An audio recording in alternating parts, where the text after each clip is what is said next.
UDF സർക്കാരിന്റെ blade police നവമാധ്യമങ്ങൾക്ക് നേരെ blade വെക്കുകയാണ്. മുൻകാലങ്ങളിൽ നിന്ന് വ്യത്യസ്തമാണ് ഇത്തരമൊരു സ്ഥിതിവിശേഷം. പോലീസിനെ ഉപയോഗിച്ചും മെറ്റയെ ഉപയോഗിച്ചുമാണ് സോഷ്യൽ മീഡിയയിൽ വരുന്ന പ്രതികരണങ്ങളെ ഇല്ലാതാക്കാൻ പരിശ്രമിക്കുന്നത്. ഒന്ന് കേസെടുത്തുകൊണ്ടും മറ്റൊന്ന് IT ആക്ടിലെ 79(3)B പ്രകാരം പോലീസ് മെറ്റയ്ക്ക് എഴുതിയും സോഷ്യൽ മീഡിയയിലെ വിവിധ പ്ലാറ്റ്ഫോമുകളിലുള്ള സർക്കാരിനെ വിമർശിക്കുന്ന പോസ്റ്റുകൾ ആകെ നീക്കം ചെയ്തു തുടങ്ങിയിരിക്കുകയാണ്.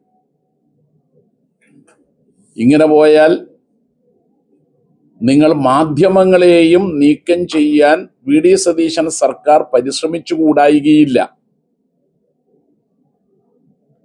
ഇന്ന് അടിയന്തരാവസ്ഥ ദിനമാണ്. 51 വർഷം മുമ്പ്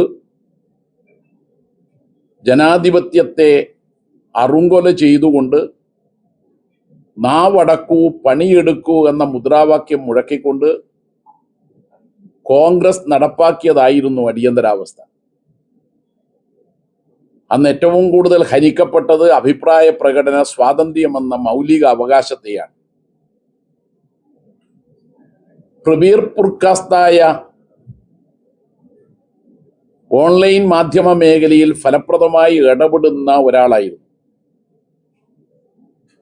അദ്ദേഹം. കേന്ദ്ര BJP സർക്കാരിനെ വിമർശിച്ചപ്പോൾ ജയിലിലടച്ചു. സുപ്രീം കോടതി അദ്ദേഹത്തെ ജയിലിൽ നിന്ന് മോചിപ്പിച്ചതിന് ശേഷം